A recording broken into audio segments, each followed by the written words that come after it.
Assalamualaikum, salam sehat buat semua. Dulu, tua itu dianggap fenomena alami tak terhindarkan. Tapi, di masa kini, penuaan dianggap sebagai penyakit kronis dan sesuatu yang amat bisa diperlambat kalau kita tahu jurus-jurusnya. Ada lagi sih, orangnya masih muda tapi bermutu, bermuka tua. Lah, beda lagi itu urusannya. Bisa nggak sih orang itu terus-terusan awet muda dan awet sehat? Itu pertanyaan besar yang ada sejak nggak tahu kapan. Yang kita sudah tahu, orang itu bisa jelek terus-terusan. Mudanya jelek, terus saja makin tua makin jelek. Jeleknya awet nggak karuan. Pejuang kehidupan mestinya pantang menyerahkan ya. Dan harus senantiasa ikhtiar untuk yang terbaik.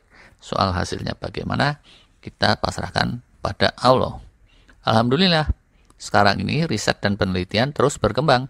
Berkembang beneran, bukan kembang kempis. Apalagi kempot. Loh, mak-mak juga biasanya terus berkembang ke depan, ke belakang, dan ke samping. Ginjur-ginjur gitu, melebar ke segala arah. Dan di masa kini, makin banyak peneliti yang berusaha memahami soal penuaan dan keusuran ini bukan soal yang belabar tadi.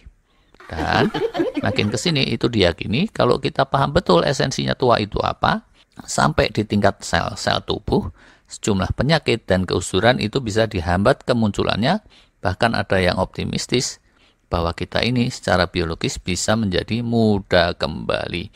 Yaitu muda kembali sampai batas tertentu, tetap dewasa loh ya. Kalau balik jadi bayi lagi ya itu nggak bisa. Apalagi untuk balik masuk ke kandungan ibu. Oh alah, jauh amat. Gimana sih proses kehidupan manusia?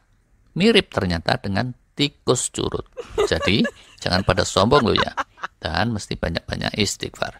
Astagfirullah. Pertamanya, kita ini tumbuh kembang di rahim ibu. Kecuali kalau kakak-kakak sepupu kita.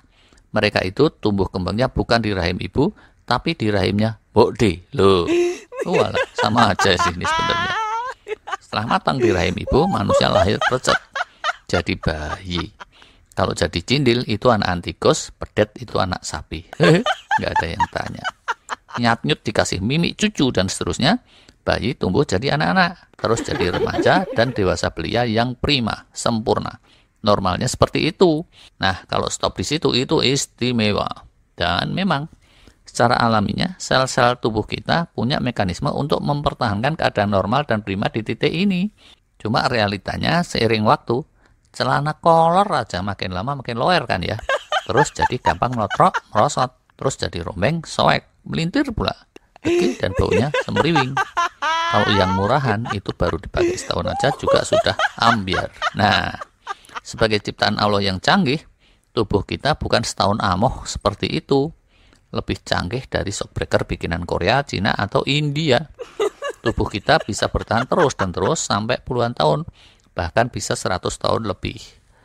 Tapi menua, melemah, pating pecotot peot ke segala arah, ngelomprot dan merotoli, uzur gitu jadinya, tua renta dan terus penyakitan. Bisa nggak sih dibikin sehat terus, bugar terus? Bisa. Kayak kasur ini mungkin, busa loh, malah plesetan, sorry. Nabi Muhammad SAW itu umur 60-an, masih jak-jak berangkat perang. Health span-nya luar biasa. Tapi nggak cuma yang Nabi, banyak manula kita lihat di Jepang, di mana-mana umurnya sudah 100 tahun lebih masih bisa sepedaan ke sana kemari. Umur 80 tahun kawin lagi sama yang umurnya 18 tahun. Wah, nyus itu. Ada juga sih yang kebalikannya, baru 50-an ngolet dikit terus mulutnya nyengsol. Lah, kaget sama suara kucing, jebret terus tahu-tahu ngeblak kejet-kejet. Naudzubillah. Orang bisa awet muda, bisa cepat uzur. Resepnya apa yang sekomplitnya supaya kita bisa mengikuti jejak Rasul atau yang awet sehat sampai tua seperti itu tadi, yang maknyus itu loh tadi terutama. Makin kesini, makin ketemu tuh resep-resep dan kiat-kiatnya untuk awet muda. Seperti Dr. David Sinclair dan Dr. Aubrey de Grey mulai bisa membagikan sejumlah resep. Ada juga sih YouTuber yang membagikan resepnya itu resep kue pancong sama apem. Kok malah jadi resep masakan.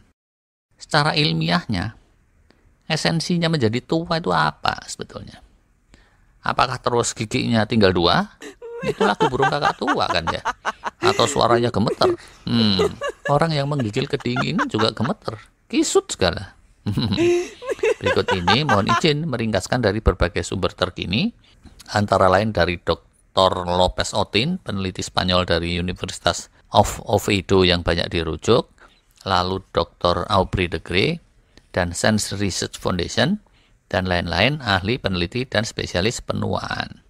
Ternyata ya, namanya tua menjadi tua, uzur, renta itu pada hakikatnya berawal dari tingkat sel, lalu menyebar ke jaringan tubuh, otot, sendi, tulang, dan organ-organ, dan seterusnya, dan dicirikan oleh beberapa hal saja, yaitu pertama, terjadi penyusutan sel loss atau sel atrofi. Makin tua terus jadi ngelomprot, peot, kisut, mengkerut. Gigi aja merotoli. Kepala aja juga bisa jadi pitak. Kedua, gangguan tumbuh kembang sel atau cell proliferation. Ada dua ekstrim. Ada yang selnya itu tumbuh-tumbuh terlalu pesat, atau dibilang division obsessed cell. Ada lagi sisi lain, selnya stagnan atau dibilang senescent cell.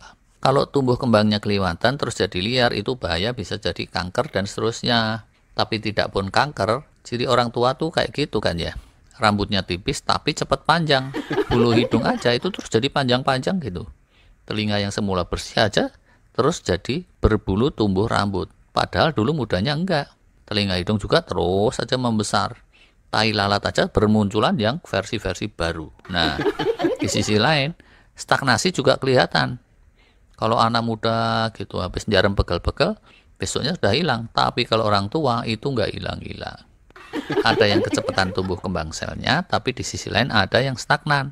Yang ketiga, terjadi inefisiensi dalam daur ulang sampah-sampah. Ada sampah atau waste product intrasel di dalam sel, ada juga sampah waste product ekstrasel. Kalau daur ulang tidak efisien, sampah numpuk. Idem sama yang sebelumnya, efisiensi ini pun bisa dinormalkan lagi kalau belum ketelanjuran. Yang keempat, terjadi pelemahan metabolisme atau operasional sel. Metabolisme ini urusannya dua. Pertama, pengelolaan energi yang biasanya berpusat dari mitokondria yang merupakan generator energi di dalam sel. Yang kedua, itu gangguan pengelolaan biomasa atau material-material untuk membangun tubuh kita. Anak kecil kalau kita lihat seharian itu bisa ngeliat aja. Gak bisa diam, energinya melimpah ruah. Mitokondrianya prima. Tapi begitu sudah kepala 3, main bola 10 menit aja sunduan. Nah, apa itu sunduan kalau bahasa ilmiahnya, Bu? Kalau keganggu metabolisme ini, salah satu atau dua-duanya, ya jadi uzurlah kita. Apakah keduanya bisa dipulihkan lagi? Vitalitasnya bisa juga. Idem sama yang sebelumnya. Tapi kalau sebelum dipulihkan sudah telanjur kebablasan ngerusak sana-sini, komplikasi 1001 ya susah. Yang kelima, terjadi pelemahan genetik. Pemulihan di tubuh kita itu mengikuti suatu cetak biru, namanya DNA.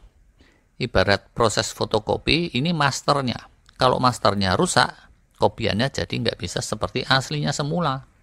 Mestinya tulisannya Samson bin Sukijan jadi Samiun bin Titan.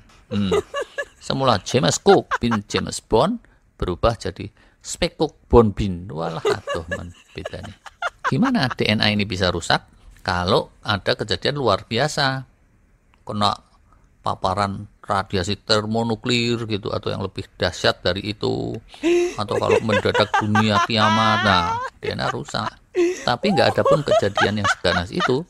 Dalam keseharian DNA ini akan cenderung rusak kalau bungkusnya jadi rusak atau menipis atau memendek.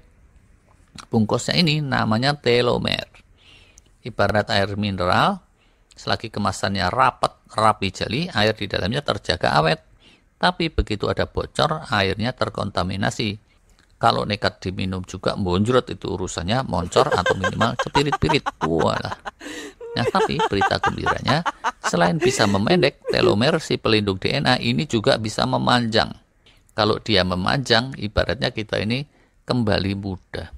Nah, untuk pengembalian sempurna, selain perlu cetak birunya berupa DNA, perlu juga ada pelakunya, ibaratnya mesin fotokopinya atau operatornya. Salah satu pelaku kunci untuk pemulihan dari apa yang sudah hilang itu namanya stem cell.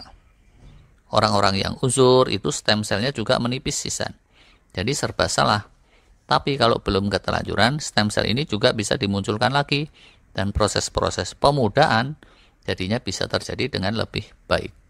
Yang keenam, terakhir, gangguan lain berkepanjangan terkait sel. Dari waktu ke waktu, ada aja peradangan di tubuh kita.